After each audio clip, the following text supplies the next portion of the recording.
Começamos agora mais uma edição do Contracapa, esse programa semanal que traz escritores e escritoras mineiros ou que tem uma relação com Minas Gerais para poder falar sobre a sua obra, sobre a sua vida, contar um pouquinho sobre o que os motivou a escrever e também sobre novos projetos. Eu sou tio Flávio e hoje eu converso aqui com a escritora e professora Nayara Noronha. Nayara, seja bem-vinda.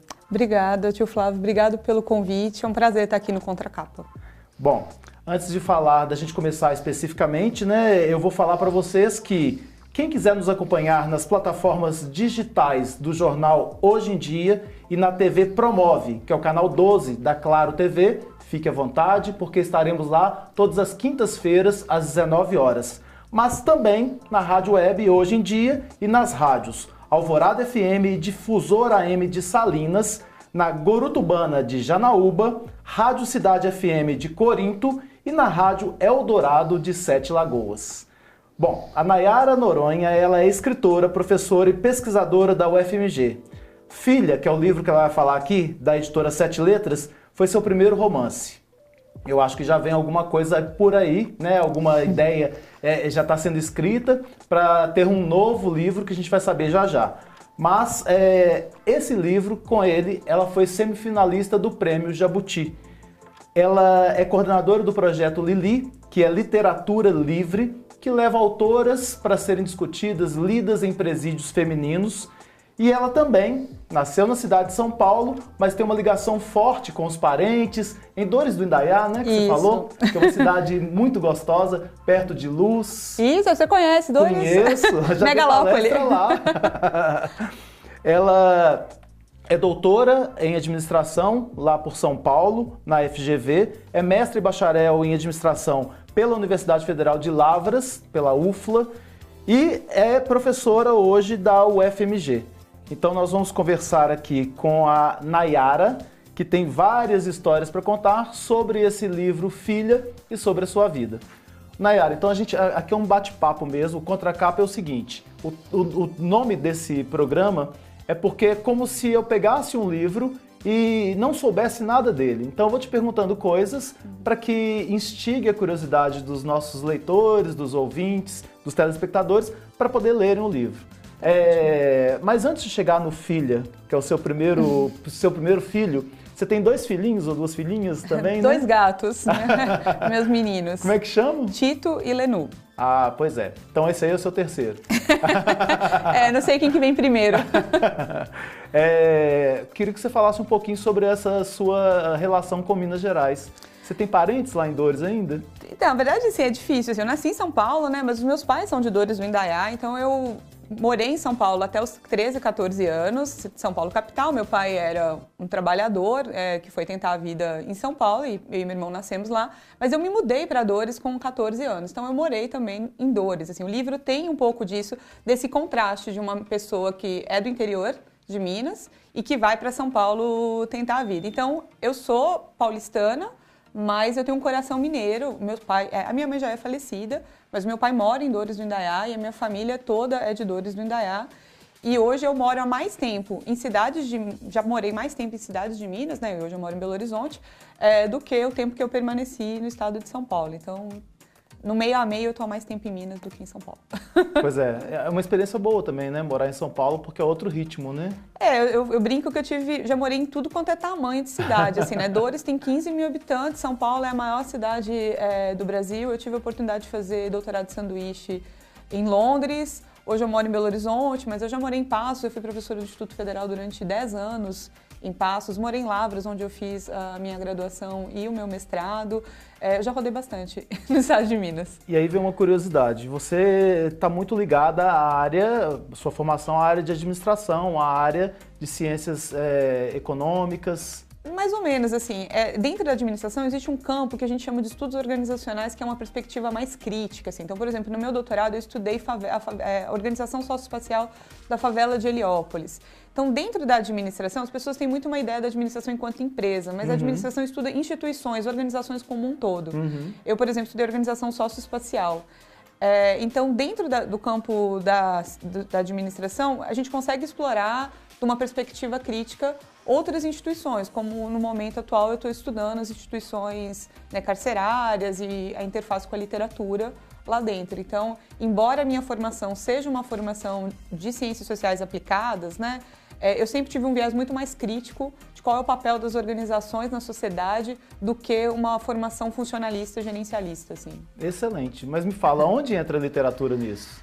Pois é, eu também me perguntei muito tempo isso, assim, né? Dentro da literatura, a gente consegue explorar muitas questões sociais, assim, né? Então, a minha tentativa hoje é de explorar, a partir da literatura, questões de interface com o mundo do trabalho, com organizações, né, privadas de liberdade, a partir, né, da literatura. Eu dou aula também do que a gente chama de administração gerencialista, mas nas eletivas eu tento explorar essas questões sociais. Então, por exemplo, tem um livro que é muito interessante, chama Supridores, do José Farella, não sei se você já teve a oportunidade de ler, que ele vai discutir sobre periferia, sobre relações de trabalho, sobre oportunidades de trabalho, sobre tráfico. Então, é um mercado informal, um mercado de trabalho que dá muito para se discutir dentro do campo da administração. Então, eu tento fazer um pouco essa interface.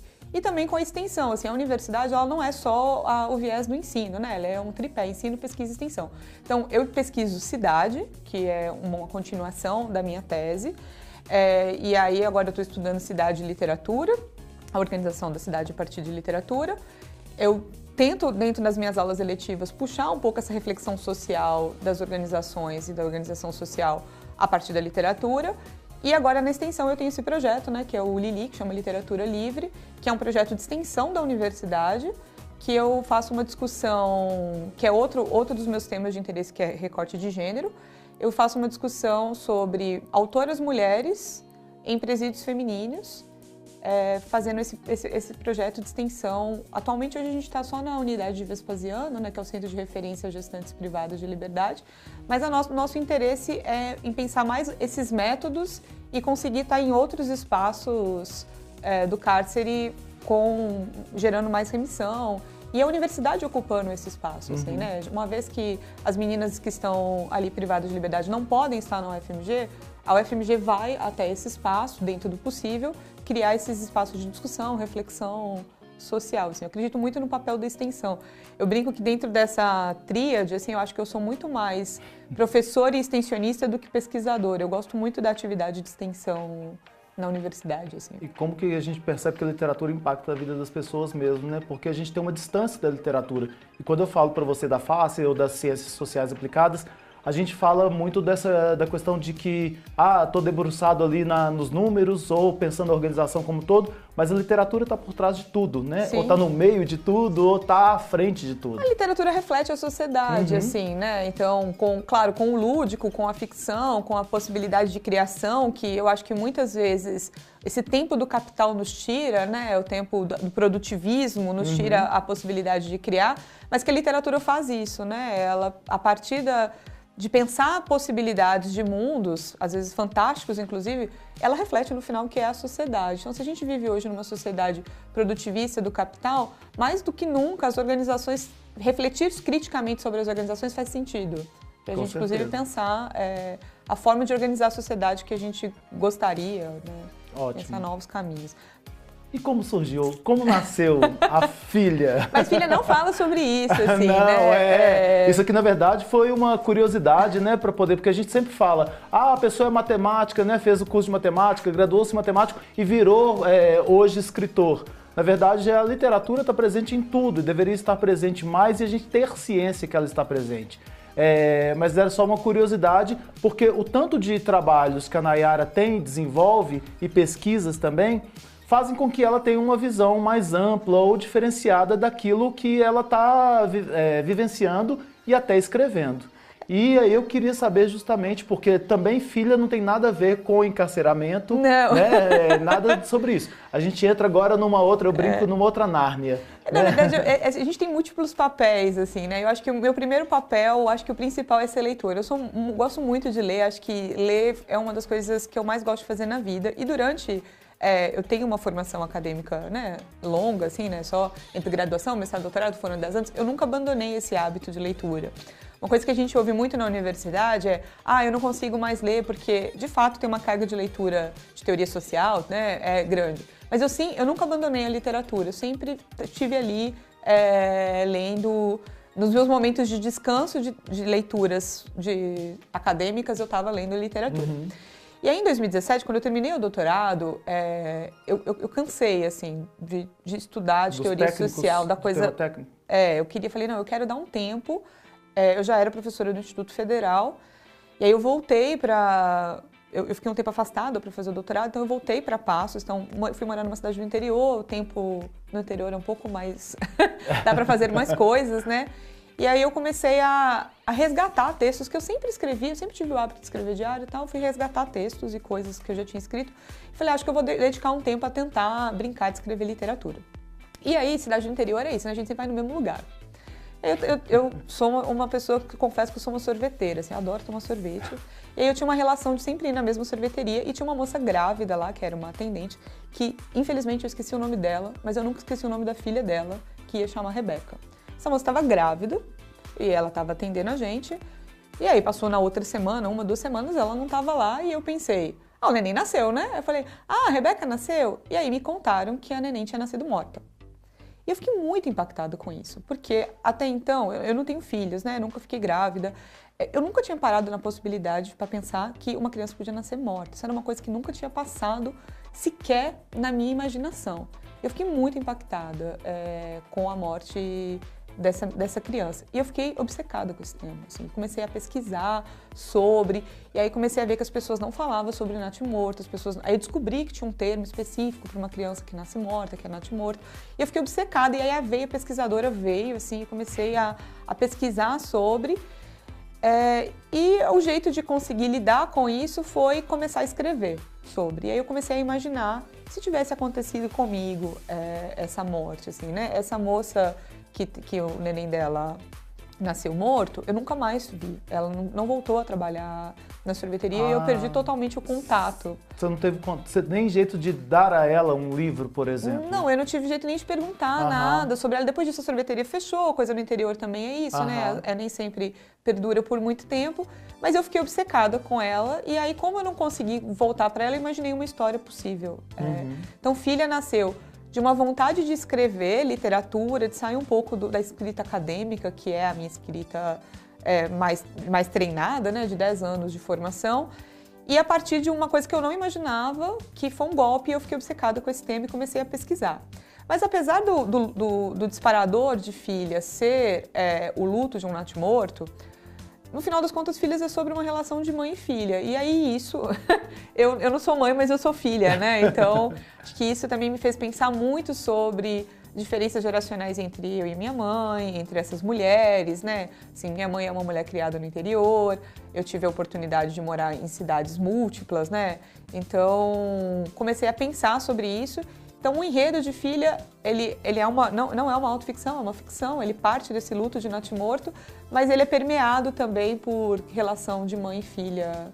E que aí sim eu parei para refletir e pensar sobre a minha mãe, as minhas tias, a minha avó, sobre essas mudanças geracionais que eu acho que no interior são muito sentidas, né? Assim... Agora, só interrompendo um pouquinho que a gente está explorando o livro, você estava falando aí sobre essa questão de acadêmico, né? Os textos mais acadêmicos, que você usa autores, você cita, você usa né, as normas da ABNT. É difícil migrar para um romance, você já foi de cara para um romance. E esse romance já foi de cara para o Jabuti.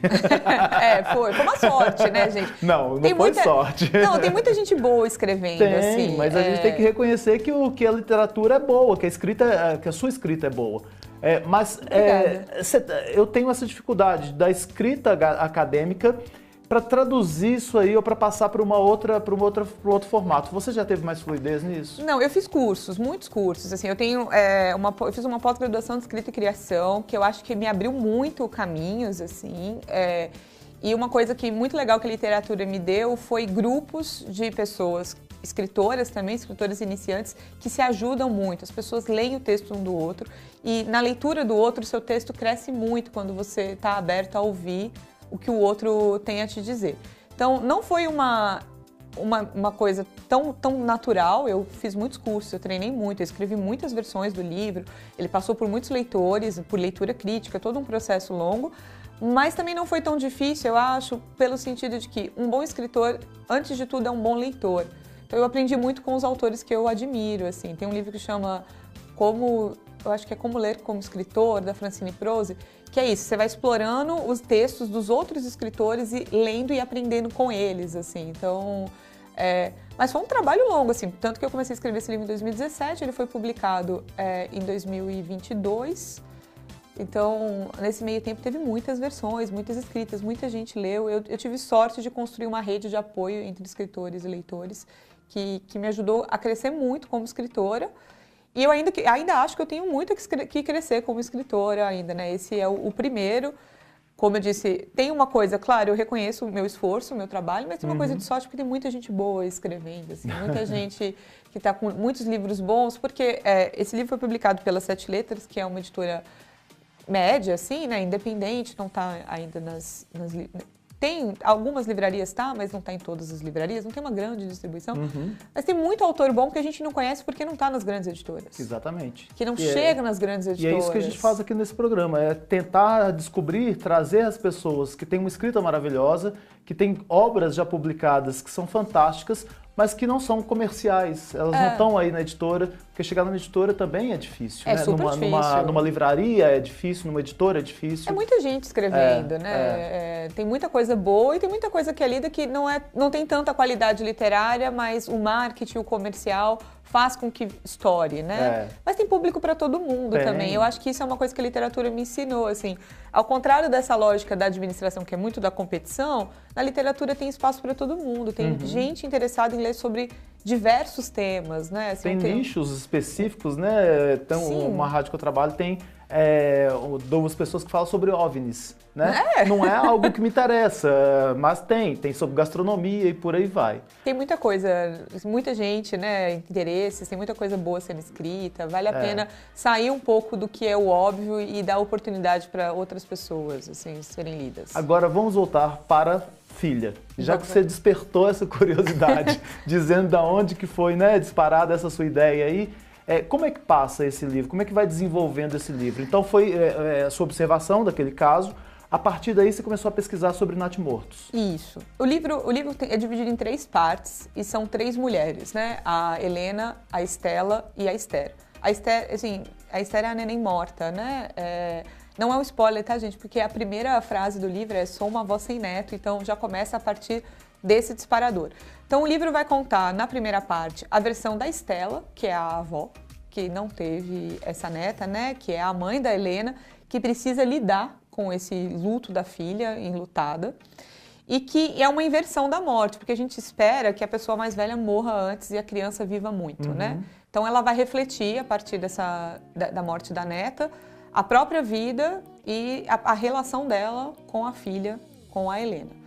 E aí, na segunda parte, a gente muda, quem conta a história agora é a Helena, que é a mãe enlutada, que volta para casa da mãe dela durante o período de licença maternidade sem a filha, e vai refletir sobre as expectativas de ter tido ou não, né? No caso, a filha ter nascido morta, mas ela ao mesmo tempo teve uma filha, e lidar com esse luto, estando no lugar agora de filha de novo, não mais, né, de mãe.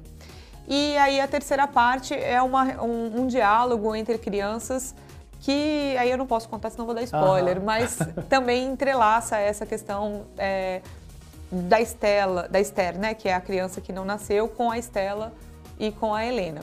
Tem essa brincadeira de todas as personagens ser com a mesma letra, com a letra E, assim, isso é uma coisa muito comum no interior. A minha avó, o único nome que é real, tem uma personagem que é a avó que chama Elzira. A minha avó chamava Elzira e todas as irmãs dela tinham a letra E. E aí eu quis manter essa brincadeira de colocar todas as personagens com a letra E em homenagem à minha avó.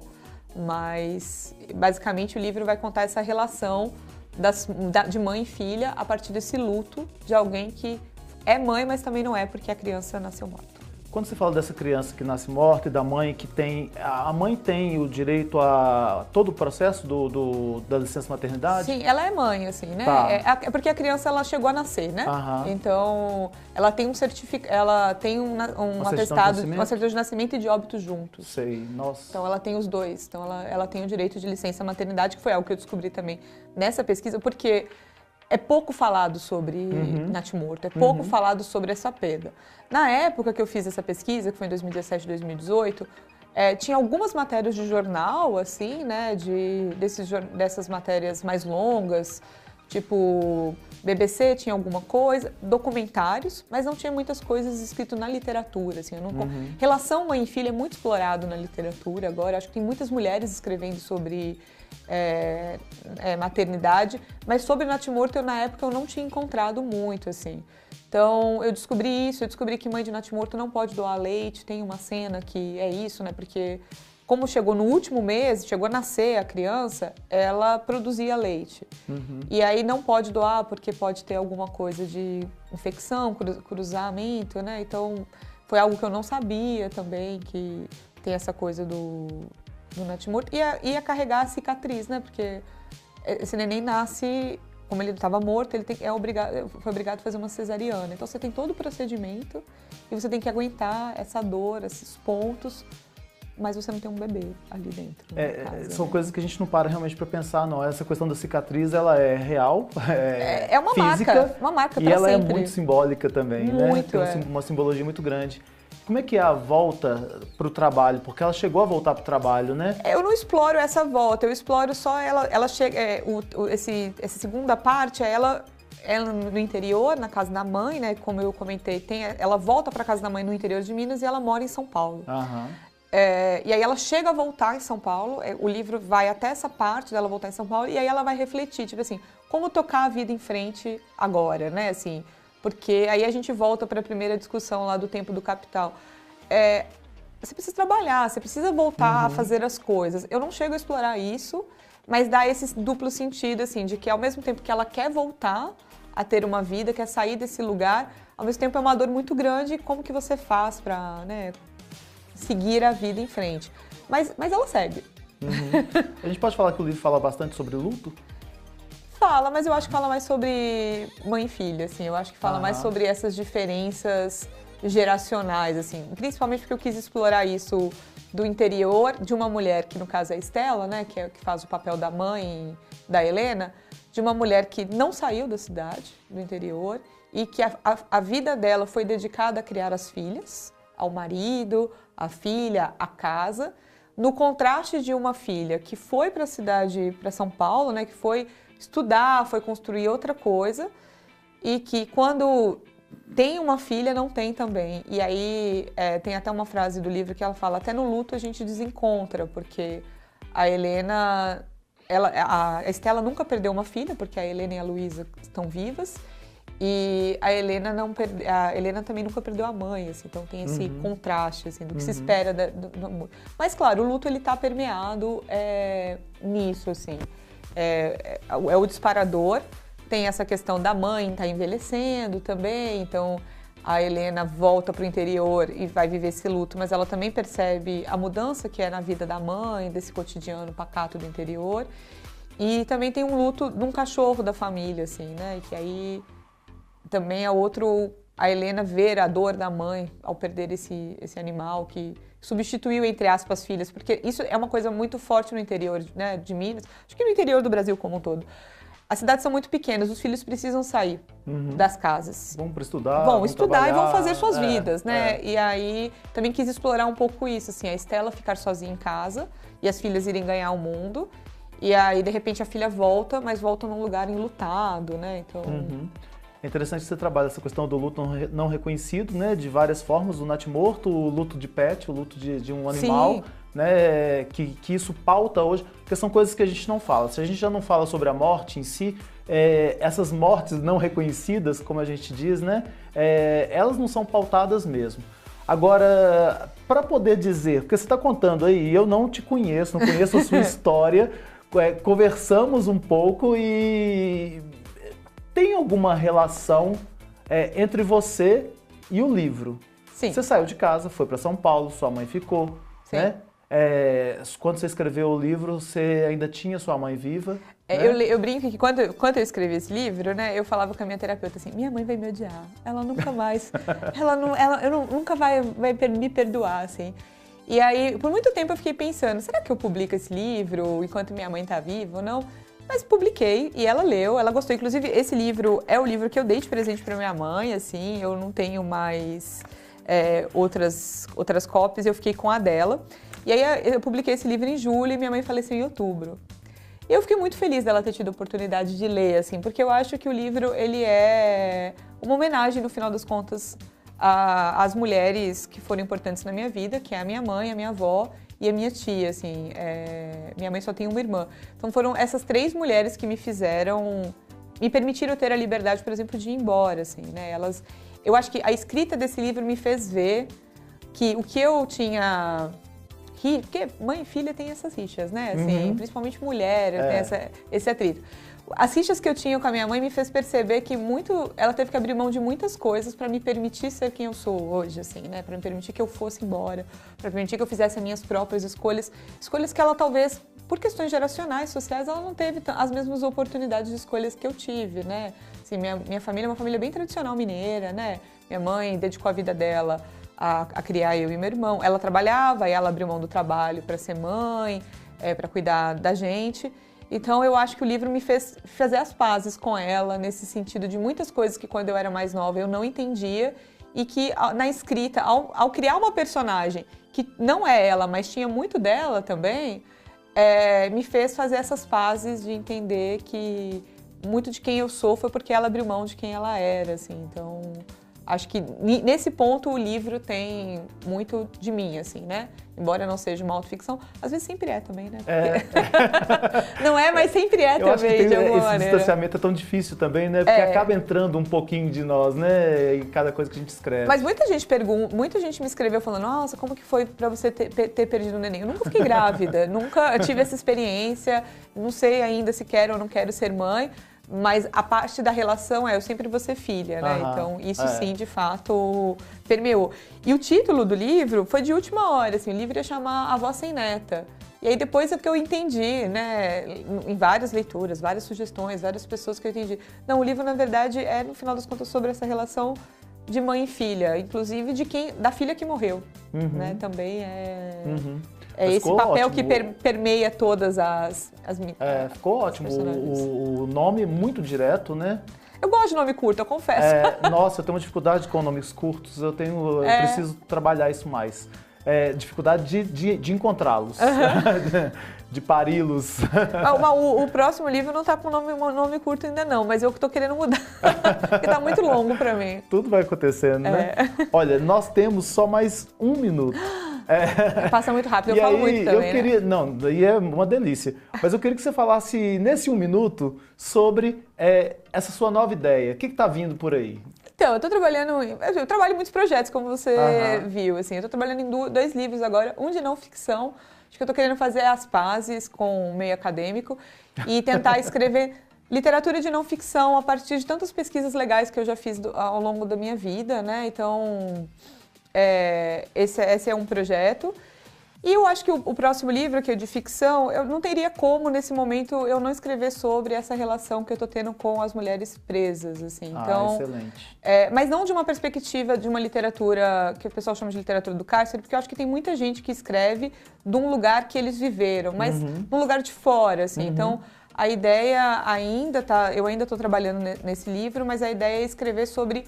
a partir da visão de uma filha de uma presidiária, assim, de alguém que ficou do lado de fora e que sofre esse impacto de uma pessoa privada de liberdade. Assim, como a gente fala muito sobre o quanto, e é difícil de fato, né, o quanto é difícil estar privado de liberdade, mas essa privação de liberdade, ela interfere também em quem está do lado de fora, nas famílias, nas pessoas que deixam de conviver com aquela pessoa privada de liberdade. E é algo que eu tenho pensado muito, assim, ainda mais que eu estou numa unidade que é de mulheres grávidas e puérperas, né? Assim, essas crianças, depois de fazer 1 ano, elas voltam para suas famílias Às vezes a família principal não pode receber, né? Porque está desestruturada, então vai buscando, né, um avô, alguma coisa assim. Alguém que possa receber ali, assim, da família. Primeiro tenta a família, assim, né? Esses primeiros níveis. Mas o que eu fiquei impactada é, essa criança ficou 1 ano o tempo todo com a mãe presa. E depois tem um rompimento total dessa relação, né? Pelo tempo da pena ainda a ser cumprida. O quanto que é também violento com a criança perder esse laço, né? É violento ficar preso, uma criança nascer privada de liberdade, mas também é violento ficar sem a mãe, sem crescer sem essa mãe. Então eu acho que nesse momento esse é o tema que mais tem me atravessado e talvez seja sobre isso que eu preciso escrever para, assim como esse livro também foi uma tentativa de fazer, foi uma obsessão e também uma tentativa de fazer as pazes com a minha mãe. Esse tema agora, que é o tema que eu tenho estudado e trabalhado, acho que eu teria mais prazer em dar uma forma a ele na literatura do que... Também é importante escrever textos acadêmicos, Sim. mas acho que a literatura chega a mais pessoas do que os textos acadêmicos. Só para finalizar aqui, a Nitro, que é uma agência de fotografia, fez um livro lá no Presídio de Gestantes, com fotografias, inclusive, que é maravilhoso, que ele pega histórias das mulheres, histórias reais. Você quer fazer do outro lado, do olhar de uma filha, que eu acho extremamente interessante, porque traz um olhar que a gente também não tem, né? Demora a ter. E assim, eu fico nessa brincadeira do escritor, né, de se construir um personagem e de tentar se colocar no campo... Por mais que eu vá à unidade do sistema prisional, eu não consigo imaginar o que é estar ali privada completamente de liberdade. Há 10 anos eu faço isso e 10 anos eu não consigo imaginar. Então, eu acho que eu não conseguiria construir um personagem complexo o suficiente para falar desse lugar. Por isso que é tão importante ler livros. Tem muita gente que sai do cárcere e que escreve sobre aquela realidade. Então, eu acho que já tem pessoas que podem escrever isso melhor do que eu. Agora, de novo, né, eu sou filha e eu entro lá dentro, mas eu volto para a minha realidade. Então, acho que fazer essa imaginação de criar um personagem de alguém que foi privado de conviver com alguém porque essa outra pessoa está privada de liberdade é algo que talvez eu consiga construir um personagem mais complexo, assim, né? Ok. Gente, para poder encontrar a Nayara Noronha, vocês podem ir lá no @livretras. Isso. E no Instagram que vocês vão poder encontrá-la. Nayara, obrigado por sua participação aqui. Obrigada. Não sei por que seu tempo passa tão rápido, parece que a gente nem está no interior, a gente está na capital, né? Então o tempo voou como o tempo voou na capital. Mas obrigado, esse espaço também é seu. Quando tiver os próximos livros, venha. E um abraço para Cris Ituaçu, que nos aproximou, que nos apresentou para que ela pudesse estar aqui hoje. Obrigada, Flávio, pelo convite. Espero que todos gostem do Contracapa e do livro Filha. E obrigada pela Cris também, que fez essa ponte. Foi um prazer conhecê-los. Nos encontramos no próximo episódio. Até lá!